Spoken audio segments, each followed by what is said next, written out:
Mark कर लो, बहुत बहुत इंपॉर्टेंट है। प्लीज़ इसका स्क्रीनशॉट लेके अपने पास रख लेना। जब भी तुम डे 20 पे पहुँचो तुम्हें ये चीज़ करनी है। क्या एक्सपेंशन आना चाहिए, वो सारी प्रॉब्लम्स यहाँ पे कर ली। उसके बाद क्या करना है, अगले दिन तुम्हें थोड़े अलग क्वेश्चंस करने हैं, समझ में आना चाहिए। क्यों आना चाहिए? क्योंकि यही चीज़ बाद में कोऑर्डिनेट ज्योमेट्री में यूज़ होगी। लेक्चर्स किससे देखने हैं, कौन से टीचर फॉलो करने हैं। मैं तुम्हें दोबारा चैप्टर्स जितने भी 15-16 चैप्टर्स थे उन चैप्टर्स को 3 पार्ट्स में डिवाइड कर दिया। First part is high priority. भी मैथ्स में 15-16 चैप्टर्स का 11th स्टैंडर्ड का बैकलॉग है, उन्हें कवर करने का ये जो तुम्हारे समर ब्रेक्स चल रहे हैं, ये समर ब्रेक सबसे ज़्यादा बेस्ट टाइम है। तुम्हें डेली अगले 40 से 45 दिन 4 से 5 घंटे डेली निकालने हैं फॉर दिस मैथ्स प्लानर, जिसमें हम तुम्हारे मैथ्स के सारे चैप्टर्स, ट्रिग्नोमेट्री, कोनिक सेक्शन, पूरा कोनिक सेक्शन करेंगे, पूरा कोऑर्डिनेट ज्योमेट्री करेंगे, पूरी ट्रिग्नोमेट्री करेंगे, सारे कॉम्प्लेक्स नंबर्स, जो भी पीएनसी, बाइनोमियल, जिनमें भी तुम्हें दिक्कत आती है सब कुछ अच्छे से करेंगे। आज प्लानर में मैं तुम्हारे सारे फ्रीक्वेंटली आस्क्ड क्वेश्चंस की टीचर्स कौन से होने चाहिए, हमें रिसोर्सेज क्या फॉलो करने हैं, कौन से दिन क्या करना है। आई फील ये बहुत इंपॉर्टेंट है कि मैं तुम्हें डे वाइज बताऊं कि डे 15 पे ये करना है, डे 14 पे ये करना है। तो मैंने वो भी तुम्हारे लिए यहाँ पे सब कुछ लिखा हुआ है कंसोलिडेट करके। देखो 45% क्लास 11th का जो सिलेबस है वो हर साल जेई पूछ रहा है। अगर 2026 का तुम पेपर्स उठा के देखोगे 45% क्वेश्चन ऐसे थे जो बिना जेई के 11th स्टैंडर्ड के सिलेबस के होंगे ही नहीं हमसे। तो ये बहुत बड़ा डाटा है, क्योंकि हमने फिजिक्स में 60-40 का रेशियो देखा था, 40% 11th के क्वेश्चन आए थे।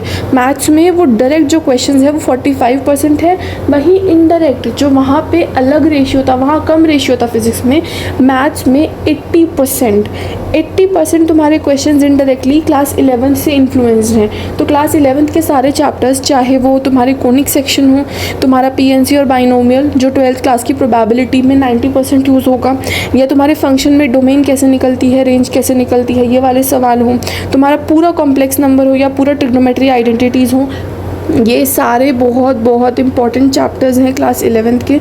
इनमें से एक भी अगर तुम्हारा वीक है ना, ये प्लानर तुम्हारे लिए ही बना है। तुम्हारा इस प्लानर से रिवीजन भी होगा, साथ में तुम्हारे पास, क्योंकि स्कूल का बर्डन नहीं है इस टाइम पे, छुट्टियों में तुम्हारे पास कोचिंग का बर्डन नहीं है, तो तुम आराम से इस प्लानर को एग्जीक्यूट कर सकते हो। अभी बात करते हैं कि क्या हम पूरे मैथ्स को, जब भी बैकलॉग की बात आती है तो हम सोचते हैं कि क्या मैथ्स में अब सारे चैप्टर्स कवर करेंगे या फिर हम हाई प्रायोरिटी वाले चैप्टर्स कवर करेंगे। देखो मैथ्स में मैंने तुम्हारे सारे चैप्टर्स, जितने भी 15-16 चैप्टर्स थे, उन चैप्टर्स को 3 पार्ट्स में डिवाइड कर दिया। First part is high priority, जिनसे क्वेश्चंस आने की प्रोबेबिलिटी भी ज़्यादा है और वो इंपॉर्टेंट भी हैं, 11th में 12th में आगे यूज़ होंगे। दूसरा है मीडियम चैप्टर्स, वो चैप्टर्स जो इनकी प्रायोरिटी थोड़ी कम है लेकिन वो इंपॉर्टेंट है, पीएनसी हो गया, बाइनोमियल, फंक्शन, रिलेशन, ये सारे चैप्टर्स। और तीसरे हैं लो चैप्टर्स, जिनकी प्रायोरिटी कम है, क्वेश्चंस आते हैं तो डायरेक्ट फॉर्मूला बेस्ड आते हैं, जैसे सेट्स हो गया, मैथमेटिकल इंडक्शन और स्टैटिस्टिक्स। जो ये हमारे हाई प्रायोरिटी वाले trigonometry, complex numbers, quadratic equation, limits and derivative, या तुम्हारा कोऑर्डिनेट ज्योमेट्री, ये जो हाई प्रायोरिटी वाले चैप्टर है ना, ये तुम्हारे मैथ्स में 70 से 75% क्लास 11th का सिलेबस है। तो ये जो 70 से 75% सिलेबस है, इस पे हमारा मैक्सिमम फोकस रहेगा। ऐसा नहीं है कि हम आगे के दोनों को नहीं करने वाले, इनको भी हम करेंगे, बट हम इनको लास्ट में करेंगे। We'll start from these chapters जिनसे सिलेबस ज़्यादा आता है, जो आगे ज़्यादा यूज़ होंगे, ताकि तुम्हारा ज़्यादा जो प्रेशर है वो कम हो जाए जल्दी से जल्दी। अभी मैं सीधा बात करती हूँ, you guys must be going through hell right now. I know what you are feeling right now. तुम्हें लग रहा होगा कि ठीक है प्लानर मिल जाएगा, बट क्या इसको एग्जीक्यूट कर पाऊँगा या नहीं कर पाऊँगा, एक सेल्फ डाउट मन में चल रहा होगा इस टाइम पे।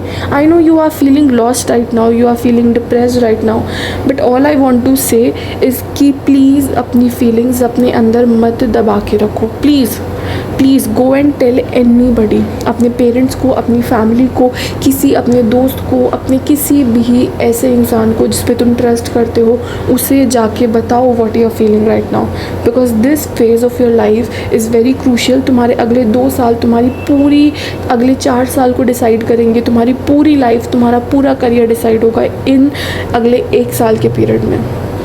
तुम्हें जो भी फील हो रहा है, if you have nobody to tell me, I am here to listen. I have been through all of these things. सबसे बढ़िया सजेशन मैं यही दे सकती हूँ इस टाइम पे, अपनी फीलिंग्स को अपने अंदर मत दबाओ। कितने ही बैकलॉग्स हैं, आई ट्रस्ट मी, इस प्लानर से सारे क्लियर हो जाएंगे। तो तुम्हें स्ट्रेस लेने की बिल्कुल ज़रूरत नहीं है, सिर्फ फोकस करो एग्जीक्यूशन पे। तुम्हारा टैलेंट 19-20 कम चलेगा, बट तुम्हारी मेहनत 20 होनी चाहिए। जो टैलेंटेड इंसान है उसको एक हार्ड वर्किंग इंसान रिप्लेस कर सकता है, बिलीव मी। अगर तुम में टैलेंट नहीं है, you are not gifted, you are not born with silver spoon, you are not born with mathematics in your veins, but if you have that dedication, that hard working nature, तुम इस planner के ज़रिए अपने maths के backlogs clear कर सकते हो। Just share your feelings with whoever you feel like, and believe me, I am here with you till the day of your examination. हम साथ में फाइट करेंगे, एंड तक करेंगे, ट्रस्ट मी। अभी बात करते हैं, ठीक है, अभी तुम्हें सब कुछ क्लियर हो गया। अब तुम्हारे फ्रीक्वेंटली आस्क्ड क्वेश्चंस, रिसोर्सेज क्या होने चाहिए, टीचर्स क्या होने चाहिए। रिसोर्सेज के लिए नोट्स और PYQ, सिर्फ ये 2 चीज़ें, कोई तीसरी चौथी बुक नहीं करनी, किसी पब्लिकेशन की बुक नहीं करनी है। 12th में जितनी बुक्स करनी है उतनी करना। 11th में पहले PYQs कर लो। PYQs के लिए कोई लेक्चर देखने की ज़रूरत नहीं है, मैं तुम्हें पूरा फॉर्मेट एक्सप्लेन कर देती हूँ कि हम क्या करेंगे। सपोज़ मैंने तुम्हें बोला कि तुम्हें लेट्स से डे 15 पे कोई भी चैप्टर करना है, कौन सा करना है मैं बताऊँगी। डे 15 पे if you are asked to do complex numbers, तो कॉम्प्लेक्स नंबर कैसे करोगे। कॉम्प्लेक्स नंबर के सबसे पहले नोट्स देखोगे, नोट्स में उसको पढ़ोगे, क्योंकि तुमने चैप्टर पहले पढ़ा हुआ है, तुम्हें कुछ नया नहीं लगेगा, तुम्हें मुश्किल लग सकता है। नए लगने में मुश्किल लगने में डिफरेंट है, ठीक है। तुम्हें नया नहीं लगेगा, चैप्टर मुश्किल लग सकता है। जो चैप्टर तुम्हें मुश्किल लगे, जो टॉपिक तुम्हें चैप्टर में से जो भी टॉपिक, कोई टॉपिक होगा, मान लो तुम्हें आर्ग्यूमेंट निकालने में दिक्कत आ रही है, उसके तुम लेक्चर्स में से जाके उस टाइम स्टैम्प पे, वन शॉट में उस टाइम स्टैम्प पे, आजकल सब वीडियोज़ में टाइम स्टैम्प्स होते हैं, उस टाइम स्टैम्प पे जाके वीडियो की उसको देखो, वहाँ से तुम वॉच करो। उस लेक्चर्स को देखने के बाद यूल रियलाइज़ कि ये चैप्टर ईजी है, ये टॉपिक तुमने समझ लिया, पूरा चैप्टर अब तुम्हें आ गया, आधा तुमने नोट से देख लिया। लेट्स से तुम्हारा 10% कॉम्प्लेक्स नंबर सॉर्टेड है, 90% तुम्हें नहीं आता, तो ये जो 90% है हम क्या करेंगे, हम टाइम स्टैम्प्स पे जाके देखेंगे। हमने टाइम स्टैम्प्स पे इसको देखा, इसको समझ लिया, हमने अपने 10% टाइम बचा लिया। हम इस टाइम स्टैम्प पे देखने के बाद अब हमने नोट्स पढ़ लिए, हमने लेक्चर देख लिए, थ्योरी कर ली, अब हम सीधा जाएंगे PYQs पे। हम PYQ सॉल्व करेंगे, क्वेश्चंस अटेम्प्ट करेंगे। अटेम्प्ट करने का मतलब ये नहीं है कि तुम्हें 100% का आंसर आना चाहिए, नहीं। तुम्हें अगर किसी क्वेश्चन में लग रहा है कि इसका आंसर नहीं आता, प्लीज़ उसको 2 या 3 बार और फिर अटेम्प्ट करो, रीअटेम्प्ट करो। You have to fight with that question till the last moment, ठीक है। ज़रूरी नहीं है तुम जो भी क्वेश्चन करोगे तुम्हें सबके आंसर आएंगे, ज़रूरी नहीं है। जो नहीं आता उसको 3-4 बार अटेम्प्ट करो, फिर समझ नहीं आता तो उस लेक्चर की थ्योरी में जाके उसको फिर से देखो। This should be your pattern. Lectures किससे देखने हैं, कौन से टीचर फॉलो करने हैं, मैं तुम्हें 2 टीचर्स बता देती हूँ जिन्हें मैंने फॉलो किया था। First one was Mohit Tyagi sir. इनके लेक्चर्स जो हैं एडवांस लेवल के होते हैं। अगर तुम्हें लगता है कि कोई एडवांस लेवल का कॉन्सेप्ट नहीं समझ में आ रहा, मोहित त्यागी सर के पास जाओ। अगर तुम्हें लगता है कि कोई बेसिक लेवल कोई ट्रिक है जो क्वेश्चन में लगती है, नेहा अग्रवाल मैम से बेटर ट्रिक्स कोई एक्सप्लेन नहीं कर सकता। ये 2 टीचर्स हैं which are the best we have on YouTube. इन टीचर्स को प्लीज़ फॉलो करना, specially if you are doing home preparation, तुमने कोई कोचिंग नहीं ज्वाइन की है तो ये 2 टीचर्स तुम आगे तक के लिए फॉलो करो मैथ्स में, ठीक है। अभी बात करते हैं डे वाइज ब्रेकडाउन पे। द मोस्ट एंटिसिपेटेड थिंग, हर दिन क्या करना है देखते हैं। चलो, डे 1 से डे 2 पे आपको करना है set relation and function. Set relation and function में जो सबसे इंपॉर्टेंट है, ये 3 चीज़ें हैं, मैंने यहाँ पे लिख दी हैं, डोमेन और रेंज। ये सबसे इंपॉर्टेंट है, मैंने प्रायोरिटी वाइज ही लिखा है। फर्स्ट सबसे पहली प्रायोरिटी होनी चाहिए डोमेन और रेंज निकालना। जब भी फंक्शन देखो उसकी डोमेन निकालनी कैसी है, रेंज कैसे निकालनी है, वो आना चाहिए। दूसरी चीज़ है types of function. Function odd है, फंक्शन इवन है, फंक्शन पीरियोडिक है, कैसा फंक्शन है ये आपको निकालने के लिए ये पूरा कॉन्सेप्ट आना चाहिए। सेकंड प्रायोरिटी पे इसको रखना। थर्ड पे रखना इन्वर्स, फंक्शन का इन्वर्स कैसे निकालना है। ये ट्रिग्नोमेट्री में बहुत यूज़ होगा तो बहुत इंपॉर्टेंट है। अभी तुम डे वाइज क्या कर सकते हो, डे 1 और डे 2 पे। डे 1 पे आई वुड सजेस्ट सबसे पहले 2 घंटे में स्टार्टिंग के सेट्स खत्म कर लो। सेट सबसे ज़्यादा थ्योरी वाला चैप्टर है, पूरी थ्योरी है इसमें सेट्स में, और क्योंकि हमने सेट्स पहले भी पढ़ा हुआ है तो हम आराम से कर लेंगे। 2 घंटे में स्टार्टिंग के सेट्स खत्म करके सीधा फंक्शन के टाइप्स पे आओ। उसके बाद अगले दिन तुम्हें इन्वर्स करना है फंक्शन का, और साथ में ये सबसे इंपॉर्टेंट चीज़ जो है डोमेन और रेंज निकालनी सीखनी है। अगर मैं कह रही हूँ कि तुम्हें डे 1 पे सेट्स करना है तो इसका मतलब है डे 1 पे सेट्स के सारे जेईई मेंस के PYQs ख़त्म करने हैं। इसीलिए मैंने तुम्हें 4 और 5 घंटा पहले ही बोल के रखा है कि इतना तो मिनिमम मान के चलना। अगर तुम्हारा टास्क उस दिन इतने घंटे में नहीं होता, इस स्पेसिफाइड टाइम में नहीं होता, तो हम इस टाइम को एक्सटेंड करेंगे। We have to be very clear कि अगर मेरा काम 1 घंटे में होता है वेल एंड गुड, अगर 4 घंटे में होता है तो मैं पहले से तैयार हूँ, लेकिन अगर मुझे आज का टास्क करने में 10 घंटे लगते हैं तो मैं पीछे नहीं हटूँगा या हटूँगी। ठीक है, तो अगर मैं कह रही हूँ कि आपको सेट्स करने हैं, आपको फंक्शन भी करने हैं, इसका मतलब ये नहीं है कि सिर्फ नोट्स देख लिए, सिर्फ आपने लेक्चर्स देख लिए, नहीं। नोट्स और lecture should be 10% of your मेहनत। 10% आपका टाइम यहाँ जाना चाहिए, 90% आपका टाइम जाना चाहिए PYQs पे। ये चीज़ हमेशा याद रखना। मैथ्स में 10% थ्योरी और 90% क्वेश्चन का रेशियो जब तक मेंटेन नहीं करोगे, तुम्हारे मॉक टेस्ट में नंबर इंप्रूव नहीं होंगे। डे 3 से डे 8 पे हम करेंगे ट्रिग्नोमेट्री, जो हमारा अगला चैप्टर है। ट्रिग्नोमेट्री में सबसे इम्पॉर्टेंट होते हैं फॉर्मूलाज। फॉर्मूलाज के लिए क्या करना है, एक कॉपी लेके, जो पूरी मैथ्स में करना होता है, बट अगर किसी चैप्टर में नहीं करते तो चलेगा, बट ट्रिग्नोमेट्री में नहीं चलेगा। एक पतली सी नोटबुक ले लो 5 या 10 रुपए वाली, उस नोटबुक पे जितने भी फॉर्मूलाज अगले 5 दिन 6 दिन जितने भी डे 3 से डे 8 पे जितने भी फॉर्मूलाज ट्रिग्नोमेट्री के देखते हैं उन्हें हम इस नोटबुक पे लिख लेंगे। इस नोटबुक का हम करेंगे क्या काम है इस नोटबुक का? इस नोटबुक को हम तब निकालेंगे जब हमें ट्रिग्नोमेट्री रिवाइज करनी है। ट्रिग्नोमेट्री में कोई थ्योरी नहीं है, इसमें सिर्फ फॉर्मूलाज है। Half angle formula, compound angle formula, जो मल्टीप्लिकेशन फार्मूला की 2 साइन है, कॉस बी क्या होता है, ये सारे फॉर्मूलाज ही ट्रिग्नोमेट्री हैं। तो ये एक तरीके से आपके ट्रिग्नोमेट्री के खुद के बनाए हुए हैंड रिटन नोट्स हो गए आपके पास। ठीक है, तो क्रेडिबिलिटी भी इंक्रीज हो गई, रिविजन अच्छे से हो पाएगा। करिए, नोटबुक आपने मेंटेन करी है तो आई वुड सजेस्ट पूरी मैथ्स में मेंटेन करो, बट क्योंकि टाइम कम है, PYQs भी करने हैं, थ्योरी भी देखनी है, तो ट्रिग्नोमेट्री में तो करना ही करना है ये मेंटेन। चाहे 10 मिनट लगेंगे तुम्हें सारे फॉर्मूलाज लिखने में, बट प्लीज़ लिख लेना।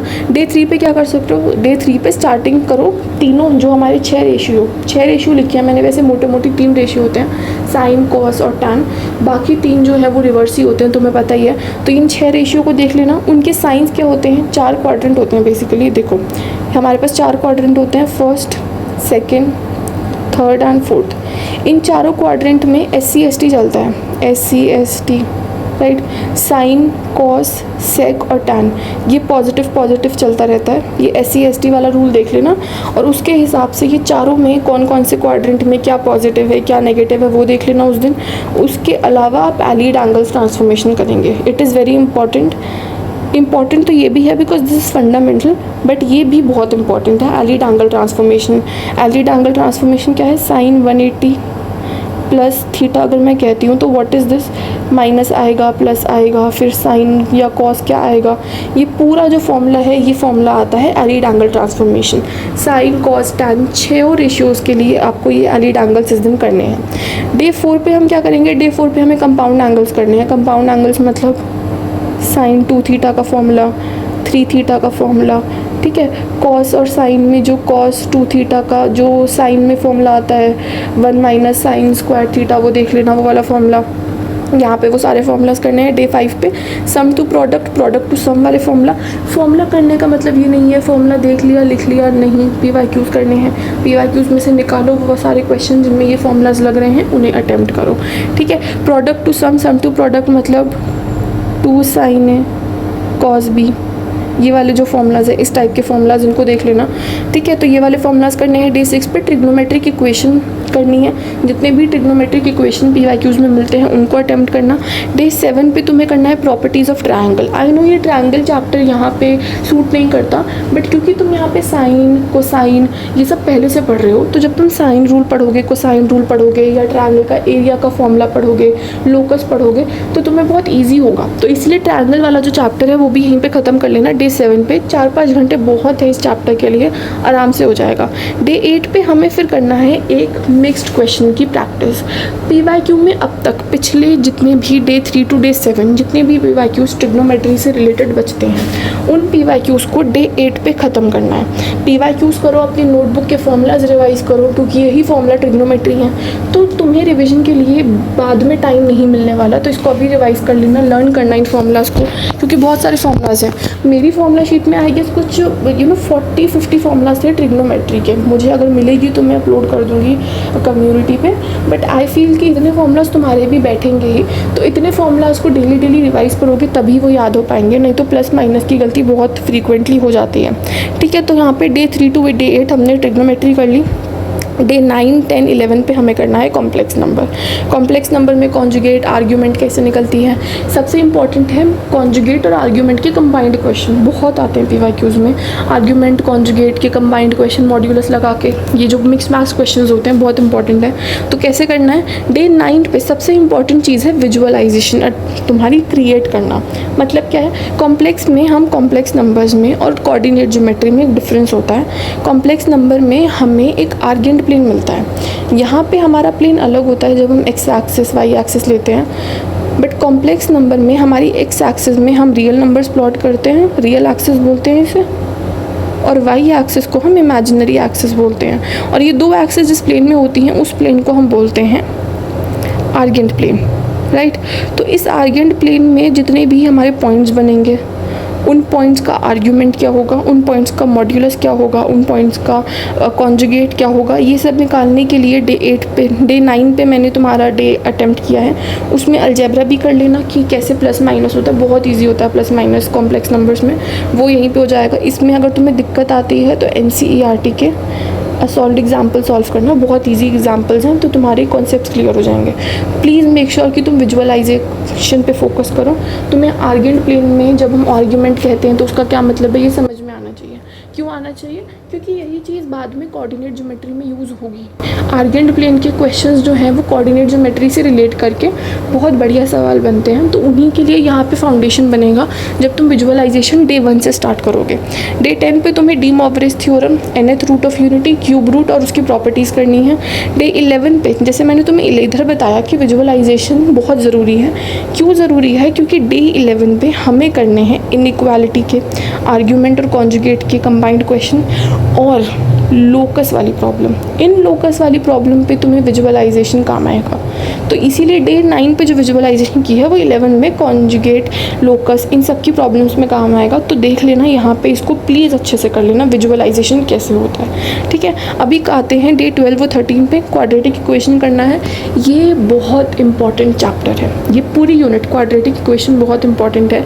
स्पेशली इसके जो ये वाले पार्ट्स हैं, डिस्क्रिमिनेंट कैसे निकलता है, sum product of roots, quadratic equation कब पॉजिटिव है कब नेगेटिव है, ये तीनों चीज़ें बहुत इंपॉर्टेंट है। स्क्रीनशॉट ले लेना, क्योंकि ये चीज़ें तुम्हें कॉम्प्लेक्स नंबर में, परम्यूटेशन, कॉम्बिनेशन में और कोऑर्डिनेट में, पूरे कोऑर्डिनेट में यूज़ आएंगी। तो इसीलिए कैसे करना है, डे 12 पे थ्योरी और स्टैंडर्ड प्रॉब्लम्स, मतलब बेसिक वाले NCERT और मेंस लेवल के सवाल यहाँ पे करके, डे 13 पे तुम हार्ड प्रॉब्लम्स पे जाओगे। और इसको यहाँ पे हाईलाइट कर लो, वेवी कर्व मेथड इतना इम्पॉर्टेंट है। ये वेवी कर्व मेथड जितने स्टार लगाओ उतने कम है। Wavy curve method is the most important thing in this complete coordinate geometry. Coordinate geometry में इतना यूज़ होगा वेवी कर्व मेथड, तुम्हें पता भी नहीं है। तो इसको प्लीज़ अच्छे से कर लेना, क्वाड्रेटिक इक्वेशन में यहीं पे अच्छे से करके चलना। अभी आते हैं कॉम्प्लेक्स नंबर्स के बाद हम आते हैं सीक्वेंस एंड सीरीज़ पे। डे 14 to 16 3 दिन हमें करने हैं सीक्वेंस एंड सीरीज़। देखो सीक्वेंस एंड सीरीज़ में क्या होता है, इसमें सबसे ज़्यादा प्रॉब्लम आती है सीरीज़ को अटैम्प्ट करने में। हमारे पास 4 सीरीज़ें तुम्हें पता है, arithmetic progression, GP geometric progression, harmonic progression और AGP। इन चारों सीरीज़ को जब तक तुम अलग अलग पढ़ोगे तुम्हें इन सीरीज़ के क्वेश्चंस नहीं अटेम्प्ट हो पाएंगे। तुम्हें इन चारों सीरीज़ को कंसोलिडेट करके कलेक्टिवली पढ़ना है। मतलब हमें ये वाले क्वेश्चंस आने चाहिए जिसमें AP भी हो, GP भी हो, HP भी हो, ये वाले जो मिक्स मैच क्वेश्चंस होते हैं। उसके लिए मैंने क्या बोला है, डे 14 पे तुम AP और GP अलग अलग कर लो कि AP के ये फॉर्मूलाज हैं, GP के ये फॉर्मूलाज हैं। अगेन यहाँ पे फॉर्मूला शीट बनानी है तुम्हें, जहाँ भी तुम्हें 3-4 फॉर्मूलाज दिख जाए वहीं अपनी फॉर्मूला शीट में उसको लिख लो चैप्टर का नाम डाल के। AP और GP के तुमने अलग अलग फॉर्मूलाज लिख लिए, थ्योरी स्टैंडर्ड प्रॉब्लम्स, ठीक है। 15 पे तुमने अगेन HP और AGP बची हुई दोनों सीरीज़ कर ली। उसमें सीरीज़ में n² n³ भी इनकॉर्पोरेट कर लेना।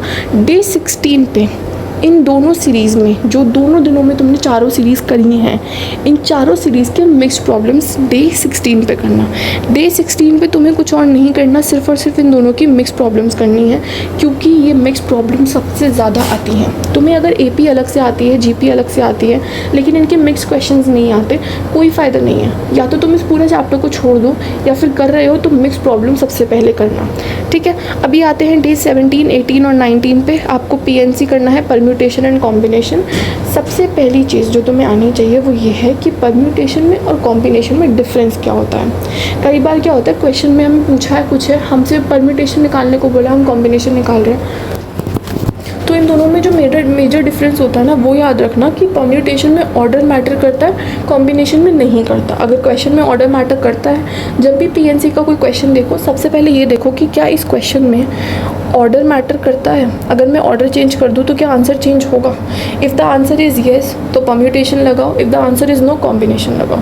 ठीक है, समझ में आ गया पीएनसी कैसे करना है। डे 17 पे बेसिक्स देख लिए, एनसीआर क्या होता है, एनपीआर क्या होता है, फॉर्मूला में डिफरेंस क्या है, उसके बाद एनपीआर कब लगेगा, एनसीआर कब लगेगा, थोड़ी अलग अलग प्रॉब्लम्स करके देख लेना, सिलेक्शन वाली प्रॉब्लम्स जो होती हैं पीएनसी में, ये प्रोबेबिलिटी में काम आएंगी ये सारी प्रॉब्लम्स, वो सारी प्रॉब्लम्स यहाँ पे कर ली। उसके बाद क्या करना है, अगले दिन तुम्हें थोड़े अलग क्वेश्चंस करने हैं। सर्कुलर अरेंजमेंट, ठीक है, 10 बच्चे हैं, उनको सर्कल में बिठाना है, कितने पॉसिबिलिटीज़ हैं, उनमें से गर्ल्स अलग हैं, बॉयज़ अलग हैं, कितनी पॉसिबिलिटीज़ हैं, सारे वैरायटी ऑफ क्वेश्चंस ये तुम्हें पीवाईक्यू में मिल जाएंगे।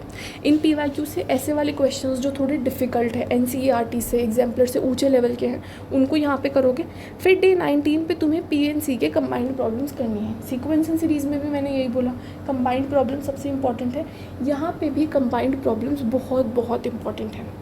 पी एंड सी जब दोनों कंबाइन होकर जो प्रॉब्लम्स बनती हैं, वही बाद में 12th में प्रोबेबिलिटी में आती हैं। चाहे बोर्ड्स में भी, तुम बोर्ड्स के पीवाईक्यूज उठा के देख लो, बोर्ड्स में इतनी बार प्रोबेबिलिटी में पीएनसी लगा है, तुम सोच भी नहीं सकते हो। तो बहुत इंपॉर्टेंट है मिक्स क्वेश्चंस करना, कंबाइंड प्रॉब्लम्स करना। अभी आते हैं डे 20 और 21 पे, बाइनोमियल करना है आपको। बाइनोमियल डे 20 पे बेसिक करोगे। बाइनोमियल का बेसिक क्या होता है? बेसिक में ये 4 चीज़ें, ये इसको मार्क कर लो, बहुत बहुत इंपॉर्टेंट है। प्लीज़ इसका स्क्रीनशॉट लेके अपने पास रख लेना। जब भी तुम डे 20 पे पहुँचो तुम्हें ये चीज़ करनी है। क्या एक्सपेंशन आना चाहिए। उसके बाद मिडिल टर्म कैसे निकलती है, मिडिल टर्म जो इवन अगर हमारे पास टर्म्स है तो उसमें मिडिल टर्म कैसे निकलेगी, ऑड है तो उसमें मिडिल टर्म कैसे निकलेगी, वो आना चाहिए। टर्म इंडिपेंडेंट ऑफ एक्स, वो टर्म जो एक्स नहीं है जिसमें, वो बहुत इंपॉर्टेंट है। उसके बाद जनरल टर्म हम कैसे लिखते हैं, हमें एक एक्सपेंशन देगा, उसका जनरल टर्म लिखो।